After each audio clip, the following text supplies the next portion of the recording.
Hey everyone, I'm Nate Edwards with BYU Photo, and today I'm going to take you through the basics of photographing basketball. We're going to go over positioning, equipment, camera settings, what to look for, what makes a good photo, and we'll also peek into my workflow and post-processing. I am not the best basketball shooter, nor do I have all the knowledge, answers, or experience about the sport. But I do have some years of experience, and I feel I've learned some valuable lessons that I want to share.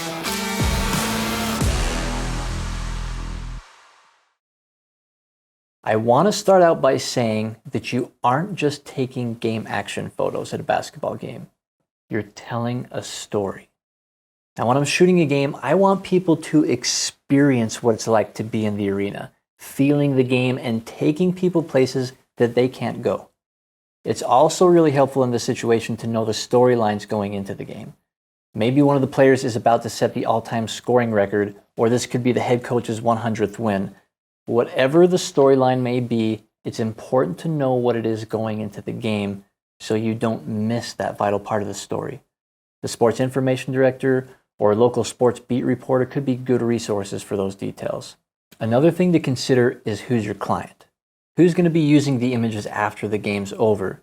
Do they need primarily horizontal images or vertical images? Tight isolated images of the athletes or wide feature shots? Now, for example, I'm shooting for our athletic social media team, our graphic designers, potentially the magazine, and for the coaches and players, so I need a pretty good variety. Now, another thing, when I'm on the court, I try to photograph each of the players every single game. Not only so we have images for our graphic design team to make, graphics and cutouts of them, but I'm also there creating a visual historical record. Part of my job as a university photographer is to be a visual historian. I cannot tell you how many requests come to our office from the media, from past athletes or their family members asking for photos of this person who played in such and such year for an article or to give to their dad for Christmas. So try to photograph everybody. Now let's talk about positioning. Photographing basketball is pretty basic. For the most part, you'll be in one place for the first half and then switch to the other side of the court for the second half. It's not like football where you're running back and forth down the sidelines. You stay pretty stationary and the action comes to you. You're confined to a marked section on the court behind the baseline, and you need to stay in that space. Some things to consider are, if your team is shooting a lot of threes, you may want to move to the edge. If most of your points are coming from the paint, you may want to move closer under the basket. Now, that's not a hard rule, just something to be aware of and think about. Try to follow the flow of the game and adjust as needed. Something also to be aware of are the refs. They most likely will get in your way and there's nothing you can do about it. Now, you could try to observe and follow their patterns so you can move to a space where they don't tend to stand as much. If you are the team photographer, you'll probably have a little more freedom to move around, especially if you're a home venue. If you're not the team photographer, just because you see someone else moving outside the designated media boxes taking photos, it does not mean that you can too. You need to follow the rules of each venue. Here's a little piece of advice. If you want to make friends instead of enemies, do not walk in front of other photographers taking photos. If you need to leave the court and you have to cross over them, it's best to wait until a timeout. Even then, wait until they're done taking photos before you cross, or ask them if you're good to pass in front. If you're in a venue that has space that you can walk behind the other photographers, do that instead. It's always best to live the golden rule. Not the one from Aladdin, the one from Jesus. Now, I personally like to move to multiple locations during a game if I can because I want visual variety. I want different angles of the bench, the court, and the fans. One thing I also love about the new mirrorless cameras is the ability to pull out the screen on the back of the camera so I don't have to lay on the ground to get a low angle. I like getting the camera low to the ground because it isolates the players above the horizon and gives them more of a hero look. Something else to consider if you don't have a lot of fans attending your games, you can shoot from up in the stands so you don't see the empty seats in the background. A basic kit would be two cameras, one with a wide angle like a 16-35 or 24-70, and the other with a 70-200. If you have no other options, you can still cover a basketball game with one camera and one lens. You just won't get much variety, and there may be key moments that you'll miss or just not get very usable photos of. Here's all the gear that I typically take with me to a basketball game. I have a Canon R3 with a 70-200 f2.8 lens, and this is my main go-to camera and lens. Ideally, you want to use a lens with an aperture of at least 2.8. Now, the reason is basketball arenas are typically pretty dark, and you want to let in as much light as possible so you can keep your shutter speed up and your ISO down. Also, having a shallow depth of field will eliminate distractions in your background and help isolate your subject better. But I'll get back to talking camera settings in just a little bit. My other camera body is also an R3. Sometimes I use a Canon R5, but this is a 28-70 f2 lens. I love this lens. I love it for pregame, I love it for game action, and I love it for post-game celebration. It weighs a ton, but it is worth it to me. Then, I have a long lens for shooting the opposite end of the court. I typically am using a 300 2.8 lens, but on occasion I'll take a 400 2.8 just to mix things up. And that is connected to a 1DX Mark III body. Then for my remote cameras, I typically have a 1DX Mark II or Mark III with a 16-35 for my floor remote, and a Sony A9 II with a 16-35 or 24 prime for my backboard or under the basket remote. For those who don't know what a remote camera is, basically it's a stationary camera that you can set up somewhere, and every time you fire your handheld camera, it will also fire the remote camera. So you can get multiple angles of the same play while only using one camera in your hand. Now you'll need a couple pocket wizards or something comparable and a remote cable that attaches to your camera. Now this isn't going to be an instructional video on how to set up a remote camera, but just something to be aware of as an extra resource. And I don't always use a remote camera, but there's great benefits that we'll talk about later. So here's a couple other lenses I like to bring with me. This is a Canon 11-24 f4 lens with the lens adapter to fit the R series cameras. And I sometimes use this lens for pregame, overalls of the arena, and postgame celebration. The other lens I bring with me is a Canon 85 1.2. Now I love shooting basketball with an 85 prime. I love the look, I love the feel, it just looks great. But I typically don't use this lens for most of the game, and I just do it for visual variety. I always bring extra batteries to change at the half. Even though my batteries may still be mostly full, I like to get in the habit of changing them so I don't have to worry about them running out during a crucial moment at the end of the game. One thing that you guys are probably already aware of, here at BYU Photo, we connect our cameras to Wi-Fi, so during a game we can send images straight to our website for our social team to pull from, and then they can post straight to social media. At our arena, we have Wi-Fi built in that we use, but I still like to bring a hotspot with me or use my phone as a backup just in case the Wi-Fi isn't working very well. Or if I'm traveling to a different arena, I like to take both a hotspot and my phone. It's best to use a provider different than your phone provider in case one isn't working well, the other one hopefully will. Now, if you're unfamiliar with a wireless workflow and sending images from your camera to an FTP site during a game, be sure to check out our wireless workflow videos. When shooting any sport, you want to make sure you have a shutter speed fast enough to freeze action. With basketball, I'm typically shooting at about 1/1250th of a second. And as I mentioned before, you want to let in a lot of light and have a shallow depth of field, so I'm shooting at 2.8. Now, if I'm using a prime lens or my 28-70, I like to shoot at f2. After your shutter speed and aperture is set, you will then need to set your ISO for the brightness or the darkness of the arena that you're going to be in. Here in the Marriott Center, my ISO is going to be around 3200 when I'm at 2.8 or 1600 when I'm at f2. Now that being said, some arenas are going to be much darker than others. If you find yourself in that situation, just make the necessary adjustments that fit your needs. You may need to drop your shutter speed down to 1/800th of a second and crank your ISO up to 10,000, and that's okay. You may start to notice motion blur when you drop your shutter speed down, but sometimes it's a sacrifice that you need to make. Now for my remote cameras, my settings are a little bit different.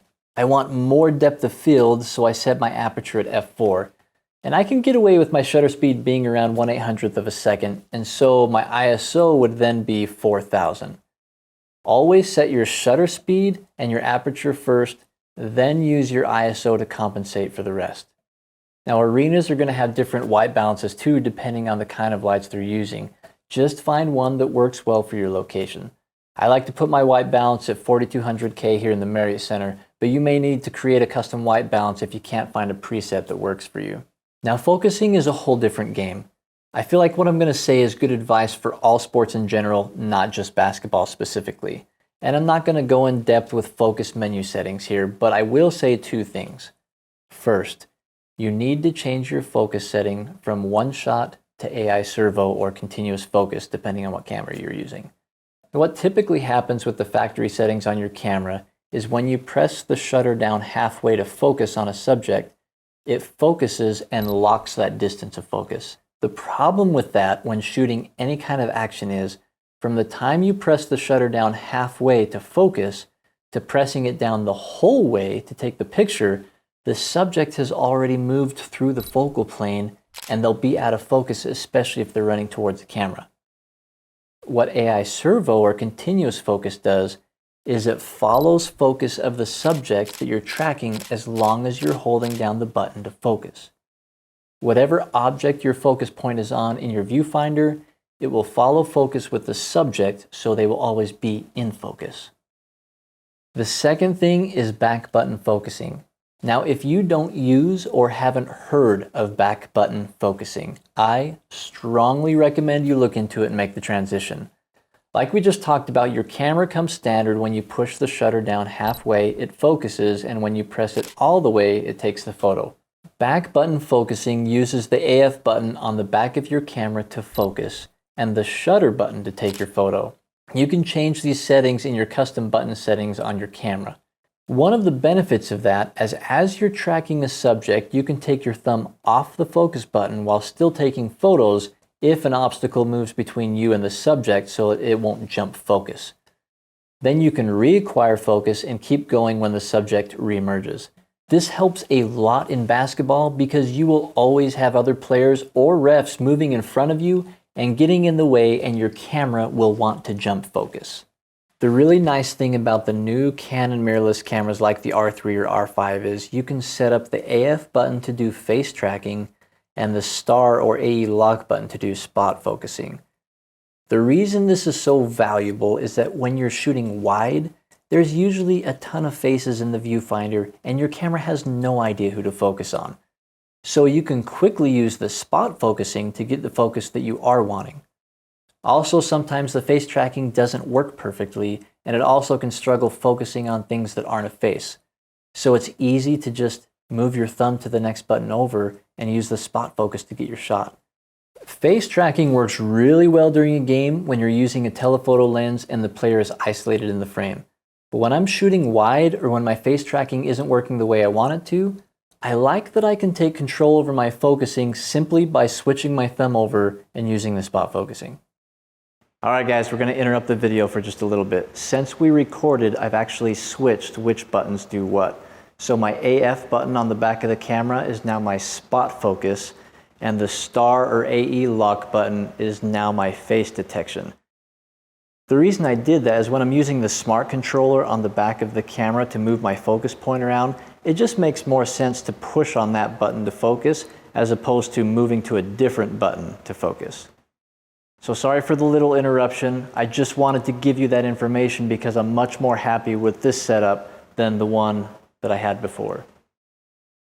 Okay, now let's go through different aspects of the game, things I'm looking for in shooting, and some photo examples of each. During pregame, it's important to get to know the team's routine with warm-ups, huddles, the starting lineup, and so on. When they're out on the court warming up and getting their shots in, that's when I'm out on the court warming up getting my shots in. I want to get in the rhythm with my camera movement. While you're out there, practice following them up when they go up for a shot or following passes. One of the biggest struggles I see people have when they're starting to shoot basketball is cutting off arms in frame because they aren't anticipating the player's vertical jump. So you get a lot of photos with arms cut off and no ball in the frame. Pre-game is a great time to practice. As you get to know the team's routine for calling the starting lineup, you can learn where you want to be to get different angles and perspectives. Before they call the starting five here at BYU, they do a huge sheet drop from the ceiling where they project an intro video 360 degrees around it. Now, during the sheet drop, I sometimes like to shoot an overall of the arena, especially if it's a packed house. But other times, I like to photograph the players on the bench watching the video. Then afterwards, I alternate my positioning at different games to get a variety of perspectives. And I also use the same strategy photographing the team huddle after they call the starting five. One of the most important parts of that visual story is making sure to have a scene setter, something that tells people all the photos that you're going to see are happening in this location. That's where your wide overall photo comes in. It's one thing to take a nice overall photo, but it's a much better thing to wait for something to happen in that overall photo. Don't just go up and snap a shot. Get in position and wait for something to happen in the scene. Be very intentional about the photo that you take. It could be during gameplay, but it doesn't have to be. Here's a photo that I took back in 2018. Now, I really liked it, but there were some elements of it that I wished were different. I wish there weren't so many empty seats, and I'm not a big fan of the composition. Then I took this photo the following season, but it was missing some of the elements that I liked in the first photo, like the flags being waved around, and this one kind of lacked energy to me. I tried it again later that season. I liked this one a lot more, but there's empty seats and it didn't capture the energy that was there. I felt like it was really, really close, but just not quite there. I had taken other similar photos in the meantime, but I still wasn't completely satisfied. Then came around the 2019-2020 basketball season when we played number 2 ranked Gonzaga at home for senior night. Now, the Marriott Center was packed and there was a ton of energy. This was the night I would get my shot. I knew where I was going to stand when the time came, and I was ready. This photo was about 3 years in the making, and I am so glad I was persistent and patient. Finally, I had all of the elements I was wanting, the flags, the packed arena, and the energy. Not only do I feel this turned out to be a great image, it also ended up being a historic image with that huge win over the Zags that year. Other aspects of the environment that you want to capture are students, fans, mascot, cheer and dance teams, and everything else you can think of. They all contribute a valuable aspect to the energy and emotion of the game. One of my favorite parts of our home games is the student section during the second half. They play such a big role in that energy. Here's a few tips of what to look for in game action photos. When the players are dribbling, it looks much better when the ball is in or close to their hand as opposed to on the ground. It also looks a lot better when they're in stride as opposed to their feet close together. When they're taking a shot, it's nice when the ball is still in the frame. If they're close to the basket, it helps to have the rim or the net in frame to give a sense of distance and position on the court. Now let's go briefly over what I would call anticipated action, peak action, and reaction action. Some of the photos fit better into one of those categories than others. Let's go over some examples. Here's a sequence of images of a blocked shot. As we go through the images, to me, the best photo is the one where the hand is on the ball, as opposed to before or after. This would be an example of peak action because it's happening at the highest peak or climax of the play. Here's a set of 3 photos before, during, and after a dunk. To me, the best photo is the one before the dunk where he's looking up at the rim. And I would consider this anticipated action because the peak action hasn't happened yet. As we look at the image, we're anticipating what will happen. The peak action in this sequence isn't as strong as how it looks before the dunk actually happens. Here's another series of a dunk, but in this example, I believe the reaction is much better than the anticipation of the dunk or even the peak action of the dunk itself. The emotion of this image comes as he's yelling and hanging on the rim, not before. An important rule to remember is the play is not over until the reaction or celebration is over. Don't make the mistake of looking at the back of your camera after a big play to see if you got it and then miss the celebration.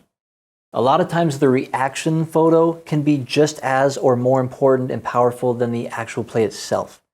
And if you by chance miss the big play for whatever reason, you can at least partially redeem yourself by getting the shot of the reaction and the celebration.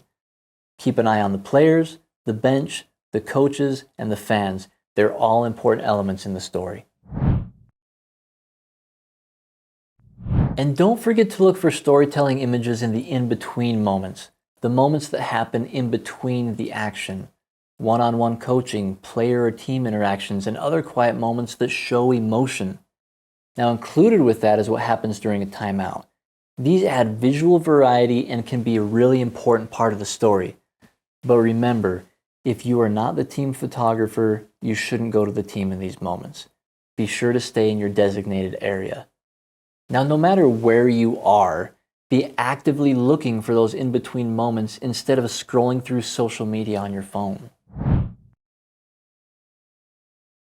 Now let's go back and talk remote cameras and some of the benefits.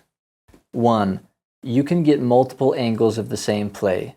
2, it gives a unique perspective because you can put your camera in a place that you can't physically be. And 3, it can sometimes be a failsafe. Now, if you missed the shot because you were blocked by a ref or your camera didn't focus, hopefully your remote camera still got the shot and you didn't completely miss it after all. Now, this isn't the video where I'm going to walk you through setting up a remote. I just want you to understand the benefits of it. The last thing I want to talk about is the locker room. If you're not a team photographer, this is not a place you should enter. This is something even team photographers may or may not have access to. And I've experienced time when I've not been allowed in the locker room and other times where I am welcomed. Now, I cannot stress enough the importance of gaining a relationship of trust with the coaching staff, the director of operations, and the members of the team. Remember, the locker room is an intimate space for the team and coaches before, during, and after a game. And you need to earn their trust and permission before you go in. They need to know you have their back and that you're not going to send out any photos that would break that trust and that you're on their team and you're not there for yourself. You want to be there to celebrate with them and capture that excitement and energy, but you also need to know when not to take photos. Now, as a general rule, I don't go into the locker room after a loss. I like to leave that time for the players, and I don't want to be a distraction, and I don't want to get in the way. Now that we've gone through all that, let's head over to the game. All right, I'm going to show you a little trick that I learned about setting up a remote camera. And all you need is 2 AA batteries and some gaff tape.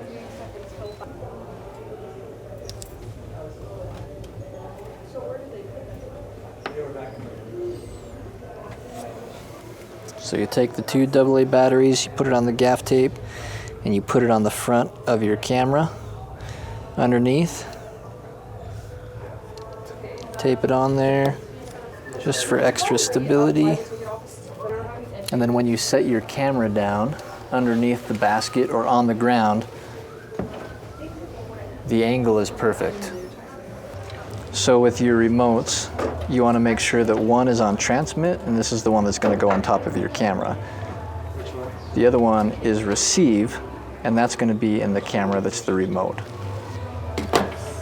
So you want to get your remote cable, you just plug that in, set it right on top of the camera.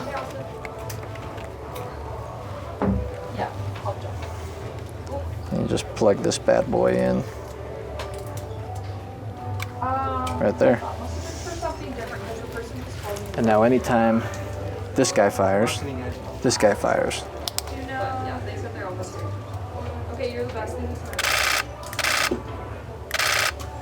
Something to remember when you're photographing any sport is you are going to miss shots. So get over it, be okay with it, and just recognize that it's going to happen. So don't get down on yourself when it does. What you can do is, if it's something you can fix, learn from it and fix that problem so the next time it happens, you don't miss the shot. But there's going to be things that happen, like a ref's going to be in front of you, another player's going to be in front. You're just going to miss shots. So just learn from it and move on. Okay, one of the things to do when you're photographing basketball is when the team's warming up, that's when I'm warming up. One of the things you need to get in the habit of is going up with the shot. especially at the beginning of the season. You're getting back into the motion of it. A lot of times when people are first photographing basketball, they don't go up with the shot, so you cut off their arm, you don't see the ball, so you just got to get in the habit of following up. When the team's practicing, that's when you practice. So right now, I'm just looking for some nice shots of the players, just some pregame stuff, interaction with coaches, interaction with each other, just some nice feature shots. So depending on the game, I may have one or more remote cameras. My go-to, we have a cutout for the pad right underneath that I'll put my camera in. I'll tuck it right in the cubby. Another place that I'll put it is right up under the hoop there, or I'll go up behind the backboard, depending on the game. So today we're just gonna put this remote right under the hoop on the floor. So basically how I'm gonna set this up, I'm gonna go back here, and if I don't have multiple people to help me, I'm gonna go back about a foot or two from the rim, and I'm gonna focus on the distance to the hoop. That way when I put the camera in here, it'll be at the right distance focused. Okay, I'm gonna set my remote camera right under the hoop here. Make sure it's tucked back. I have a little extension for my pocket wizard. I'll wrap it up here.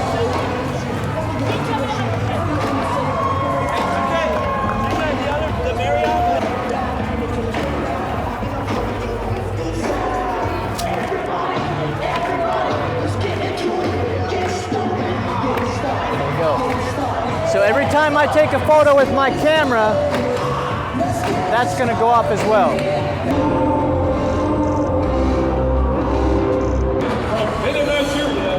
Number 5, Joe.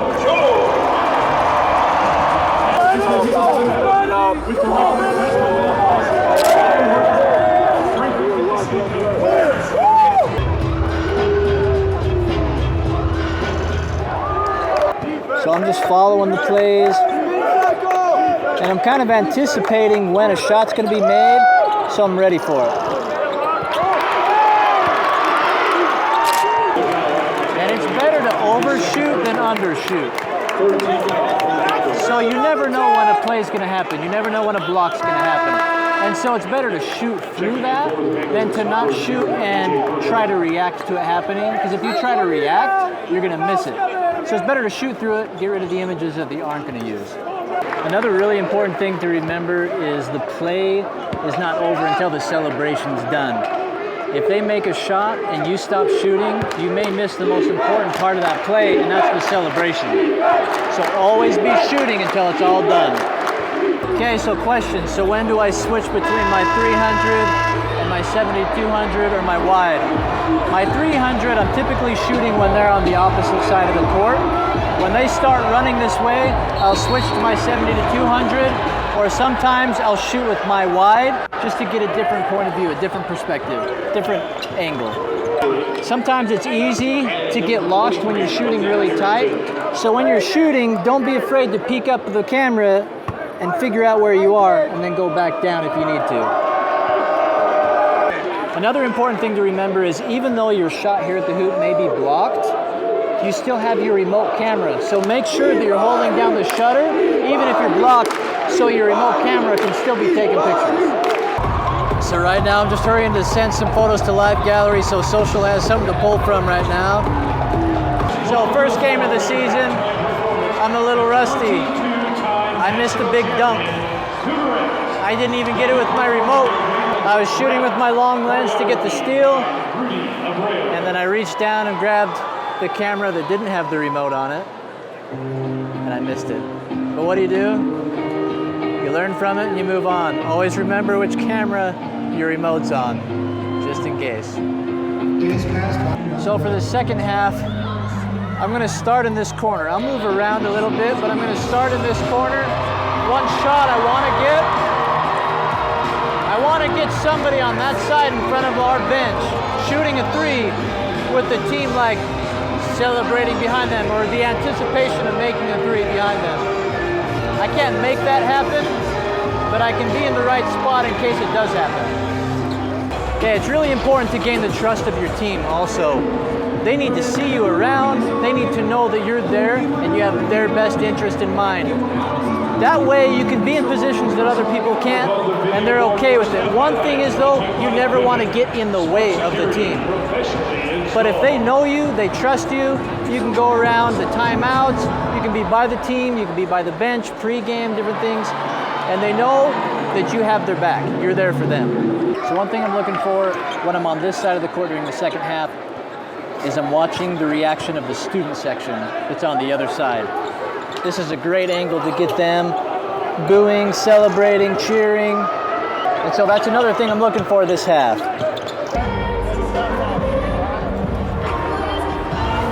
So I'm looking for emotion, I'm looking for hand movement, I'm looking for just like the look on their face while they're in the huddle.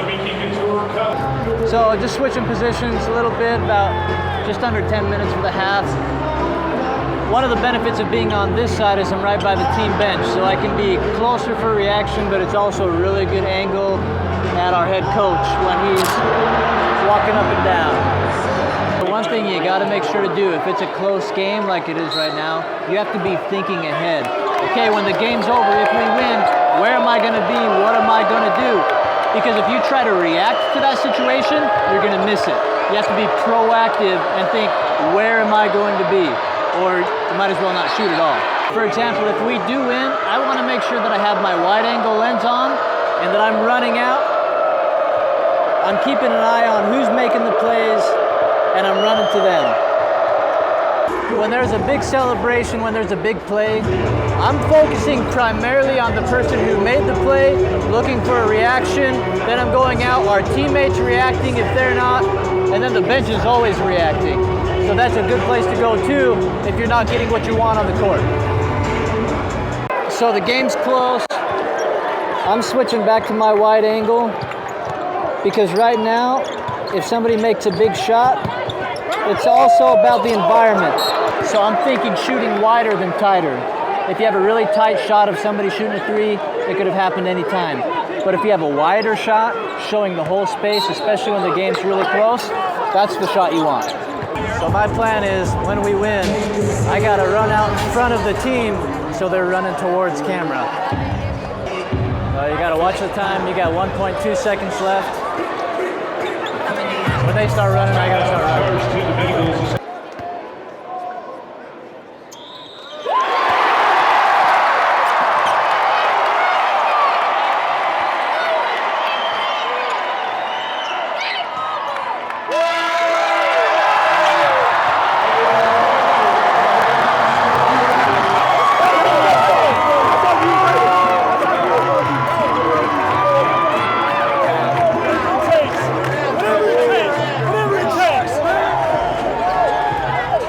Okay, so what was going through my head when the game was over?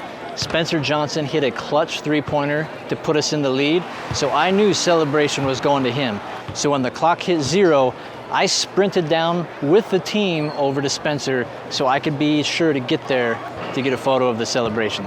You gotta be proactive, you gotta be thinking ahead. What happens if we win? Where am I going? Because if you try to react in that situation, it won't work. You won't know where to go, you'll be scrambling, and you'll just be kind of shooting everywhere trying to get something. So lesson is, make sure that you're thinking ahead. And if you do, hopefully you can put yourself in the right spot to get the right shot. All right, everyone, so we're back in the office, and that was an unexpectedly crazy game. I had no idea that it was going to come down to the last minute. But we'll go over images in just a little bit. I'm going to talk about my process of what I do when I get back to the office. So I plug my cards in, I download my photos, and then I open them up in Photo Mechanic. If you haven't used Photo Mechanic or don't know what it is, look into it. Photo Mechanic will save you hours on your workflow. We have a workflow video and an editing video that you can check out if you want, that I talk more in detail about it. So as I went through my images, I shot about 12,500 images. Now you're gonna shoot more when you have a remote also, and you're gonna throw away most of those photos. Now I saved, out of those 12,000 plus photos, I saved about 1,500 photos. The rest, I'm just throwing away because they're not any good. Now, how many I save depends on the game.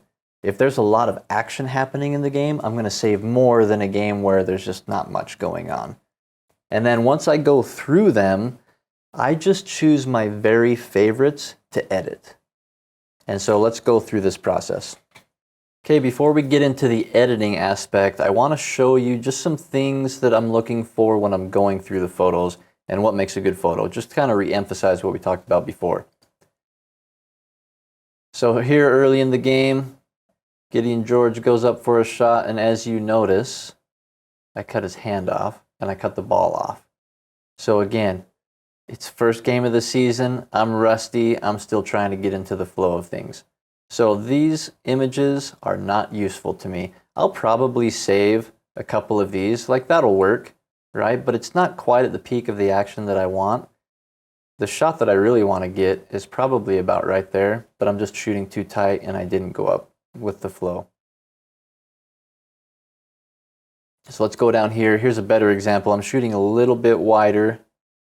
The tiki's going up. Now, what am I looking for? Here's the sequence of photos.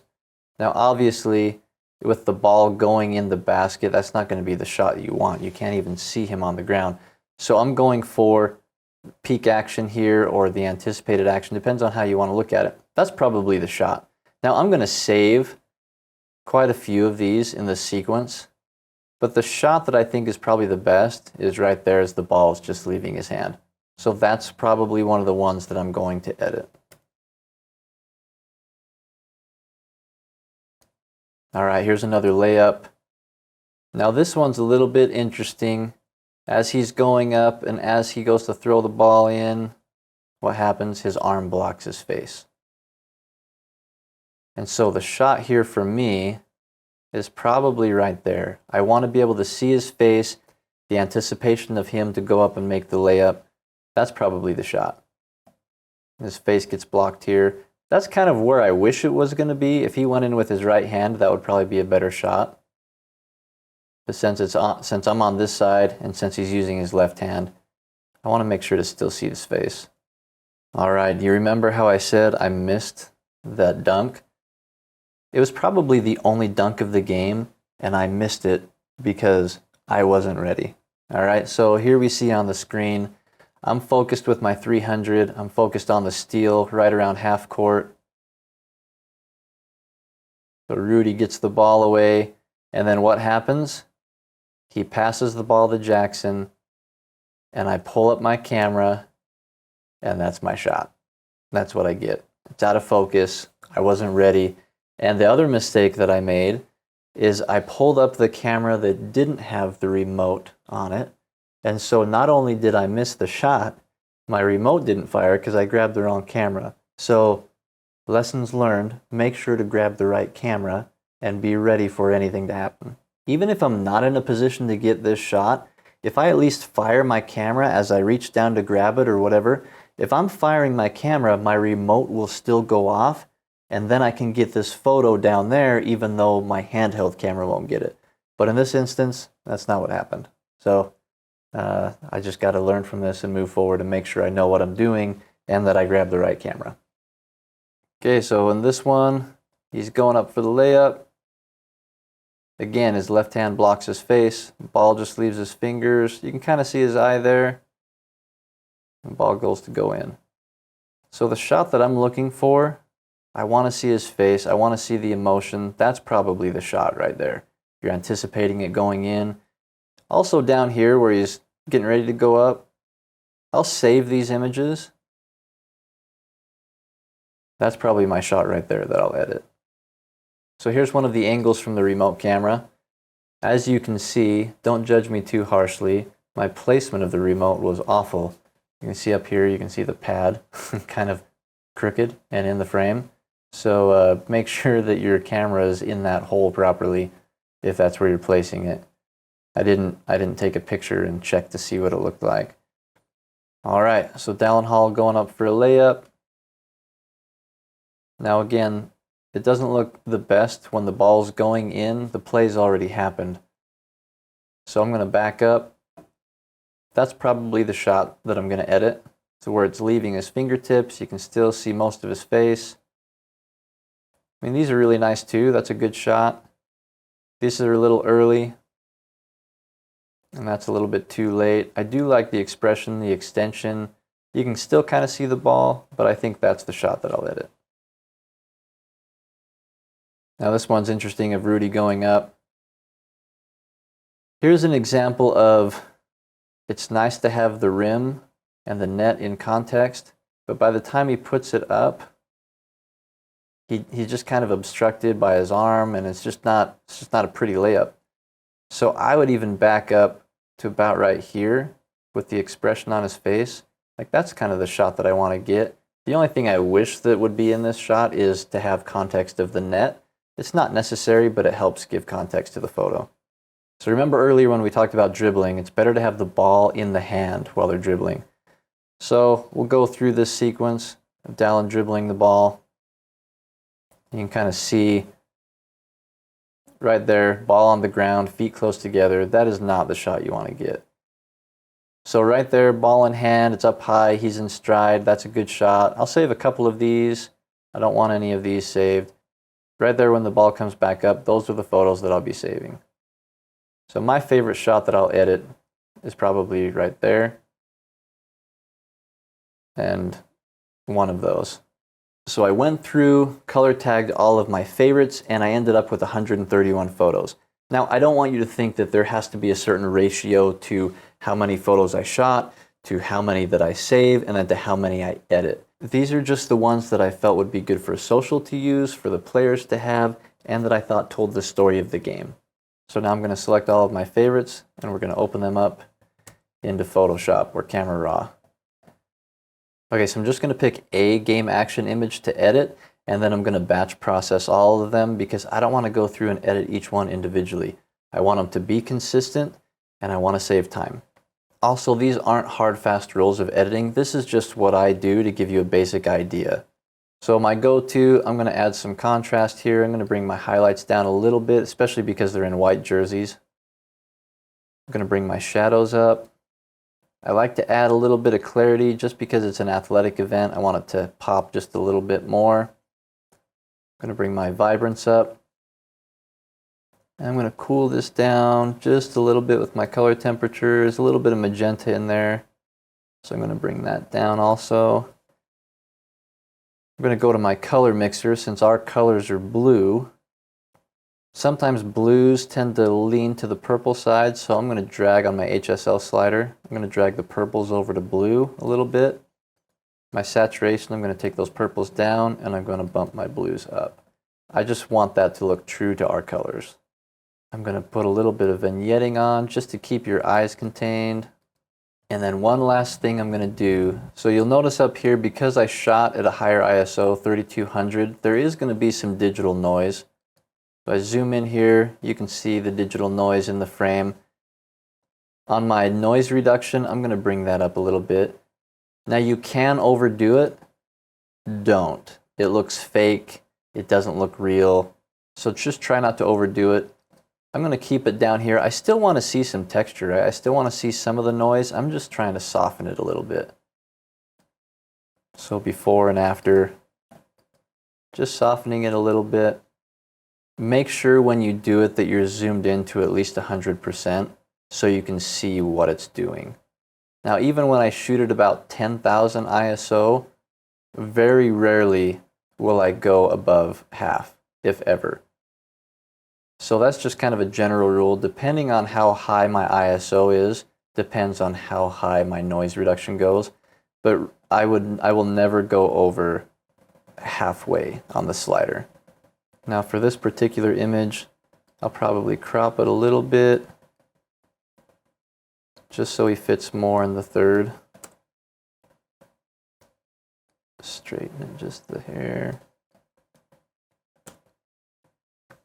All right, now I'm gonna select all my images, Command A, and then I'll hit Option S to sync my settings. Hit OK, and then it applies to all of the photos that I have selected. Now I'll go through and I'll make individual adjustments and edits for each image. But for the most part, the work's been done.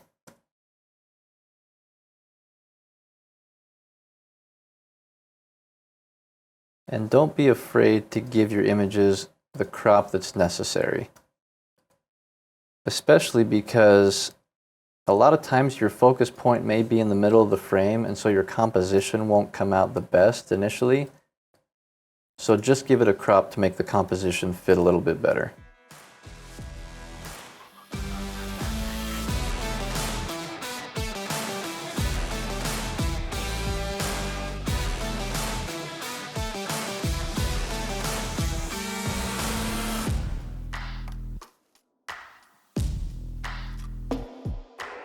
Alright, when I'm done editing, I'll save all of my photos, I'll upload them to our website, and we have an email list of everybody who needs the photos, and I'll send a link to them to know that the edits are ready.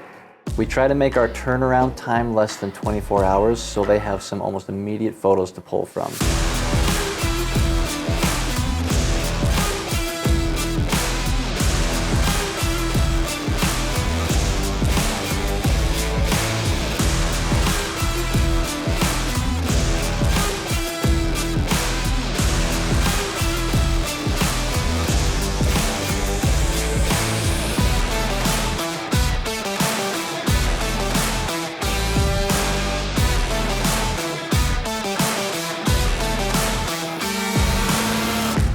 I really hope this video on photographing basketball was helpful. If you have any questions, feel free to put them in the comments below. You can contact us on Instagram, or you can email us at photo@byu.edu. Thanks again, and we'll see you later.